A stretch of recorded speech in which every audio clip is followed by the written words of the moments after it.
இன்றைக்கி நம்ம டெக்னாலஜி வேர்ல்டில் என்னென்ன நியூஸ் வந்து அப்டேட் ஆகிருக்குது, நம்ம டெக் நியூஸ் இன்றைக்கி என்னென்ன புதுசாக வந்திருக்குது, அதை பற்றி தான் இந்த வீடியோவில் கொஞ்சம் டீட்டெயில்டாக பார்க்க போகிறோம். கொஞ்சம் இன்ட்ரெஸ்டிங்காக தான் இருக்க போகுது. ஏன்னா வந்து நீங்கள் ஒரு OnePlus பிரியர் இருந்தால் ரொம்பவே உங்களுக்கு ஆவலான வெயிட் பண்ண ஒரு அப்டேட் ஒன்று வந்திருக்குது. ப்ளஸ் நிறைய இன்ஃபர்மேஷன் வந்திருக்குது. வீடியோ பார்க்குறது முன்னாடி நம்ம சேனல் நீங்கள் இன்னும் சப்ஸ்கிரைப் பண்ணாலும் சப்ஸ்கிரைப் பண்ணிக்கோங்க, பெல் ஐக்கான் டேப் பண்ணி ஆல் கொடுத்துக்கோங்க. அப்போ தான் நம்ம அப்லோட் பண்ணுற எல்லா வீடியோஸும் உங்களுக்கு இன்ஸ்டன்ட்டாக நோட்டிஃபிகேஷன் ஷோ ஆகும். ஸோ வாங்க வீடியோக்குள்ளே போகலாம். இன்றைக்கி நம்ம ஃபஸ்ட்டு டெக் நியூஸ் எதுனா கூகுளை பற்றி தான். கூகுள்லேருந்து நம்ம கூகுள் பிக்சல் மொபைலை பற்றி பார்த்துருப்போம். ஆனால் இப்போ வந்து கூகுள்லேருந்து கூகுள் பட்ஸ் ஏர் வந்து இப்போ வந்து லான்ச் பண்ண போகிறாங்க. இது வந்து கூகுள்காரங்க வந்து கூகுளோட பிக்சல் பட்ஸ் ஏ அப்படின்னு சொல்கிறாங்க. இதோட ப்ரைஸ் ரேஞ்ச் எவ்வளோ இருக்குன்னு பார்த்தீங்கன்னா $179. அதாவது நம்ம இந்திய மதிப்புக்கு $13,394 சம்திங் வருது. இந்த $13,000 கொடுத்து இந்த பட்ஸ் ஏர் வாங்குவான்னு கேட்டிங்கன்னா அதுக்குன்னு ஒரு ஃபேன் ஃபாலோயிங்ஸ் இருப்பாங்களா. அதான் நம்ம அந்த ஆப்பிள் ஏர்பட்ஸ் இருக்கலாம், அந்த மாதிரி ஃபேன் ஃபாலோயிங் இருக்கும். கண்டிப்பாக வந்து இது வாங்க தான் செய்வாங்க. அடுத்த டெக் நியூஸ் என்னென்னா OnePlusோட தான். OnePlusலேருந்து இப்போ லேட்டஸ்ட்டாக ஆக்சிஜன் OS 11 வந்திருந்து எல்லோரும் ஒரு செம்ம ஹாப்பி.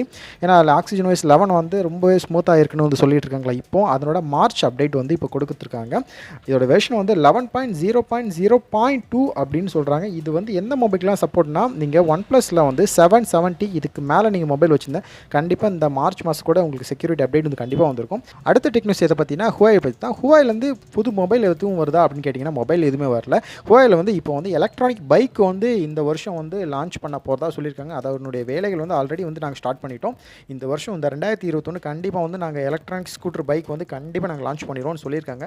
அடுத்தது இதை பார்த்தீங்கன்னா Realme சைட்லேருந்து 2 மொபைல் வந்து இப்போ புதுசாக லான்ச் பண்ண போகிறாங்க. அது இங்கே லான்ச் பண்ணல, சைனாவில் லான்ச் பண்ண போகிறாங்க. Realmeலேருந்து Q3 and Q3 Pro அப்படிங்கிற 2 மொபைல் வந்து லான்ச் பண்ண போகிறாங்க. ஏப்ரல் 22 சைனாவில் தான் லான்ச் பண்ண போகிறாங்க. இதில் அவங்க ஸ்பெசிஃபிகேஷன் என்னென்ன கொடுத்துருக்கான்னு பார்த்துடலாம். ஃபஸ்ட்டு டிசைன்லேருந்து ஆரம்பிச்சிடலாம். பார்க்குறதுக்கு வந்து நம்ம இந்தியா வேரியன்ட் Realme 8 இருக்குல்ல, ஸோ அதே மாதிரி தான் ஒரு எல்லோ கலரில் கொடுத்துருக்காங்க. பேக்கில் வந்து டேர் டு லீப் தான் கொடுத்துருக்காங்க. இல்லை பிரைமரி மெகா பிக்சல் எதுன்னு பார்த்தீங்கன்னா 64 MP மெகா பிக்சல் கொடுத்துருக்காங்க. இது ஒரு 6.43 ஃபுல் HD AMOLED டிஸ்பிளே கொடுத்துருக்காங்க. இன் டிஸ்பிளே ஃபிங்கர் கொடுத்துருக்காங்க.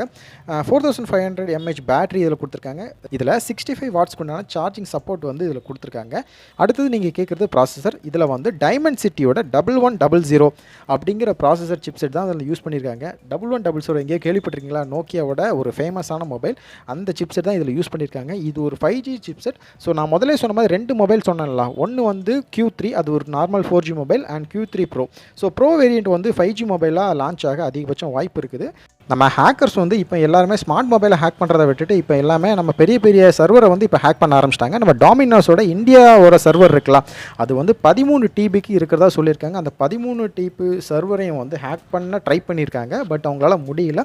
அது எதனால் அவங்க ட்ரை பண்ணியிருக்காங்கன்னு பார்த்தீங்கன்னா, அந்த 13 TBயில் வந்து கிட்டத்தட்ட நிறைய கஸ்டமரோட கிரெடிட் கார்டு டீட்டெயில்ஸ் இருக்கும். ஏன்னா வந்து நம்ம டாமினோஸ்லேருந்து ஒரு பீஸா ஆர்டர் பண்ணால் நம்மளாம் நார்மலாக வந்து ஃப்ரீயாக வந்து நம்ம வந்து கால் பண்ணி நம்ம வந்து ஆர்டர் பண்ணுவோம். ஆனால் ஒரு சிலர் என்னன்னா கிரெடிட் கார்டு மூலமாக, டெபிட் கார்டு மூலமாக தான் வந்து ஆர்டர் பண்ணுறாங்க. ஸோ அப்படி இருக்கவங்களுக்கு வந்து அவங்களோட டேட்டா வந்து கண்டிப்பாக வந்து அவங்களோட டாமினோஸோட டேட்டாஸில் வந்து கண்டிப்பாக வந்து ஸ்டோர் ஆகிருக்கலாம். ஸோ அதை தான் வந்து திருட பார்த்துருக்காங்க. டாமினோஸ் டீம் வந்து கொஞ்சம் எச்சரிக்கையாக இருந்த காரணத்தினால வந்து அந்த ஹேக்கிங்லேருந்து தப்பிச்சிட்டாங்க. ஓவராலாக இன்றைக்கி டாப் டெக் நியூஸ்னால் இதுதான் ஃப்ரெண்ட்ஸ். இது மாதிரி டெய்லி நீங்கள் டெக் நியூஸை நீங்கள் வந்து தெரிஞ்சுக்கணுன்னா நம்ம சேனலை சப்ஸ்கிரைப் பண்ணி வச்சுக்கோங்க. மறக்காமல் பெல் ஐக்கான் கிளிக் பண்ணி ஆல் கொடுத்துக்கோங்க. ஏன்னா நோட்டிஃபிகேஷன்லாம் சரியாக போகலன்னு சொல்லிட்டு இருக்காங்க. இன்ஸ்டண்ட்டாக நம்ம டெக் நியூஸை தெரிஞ்சுக்கலாம் ஃப்ரெண்ட்ஸ்.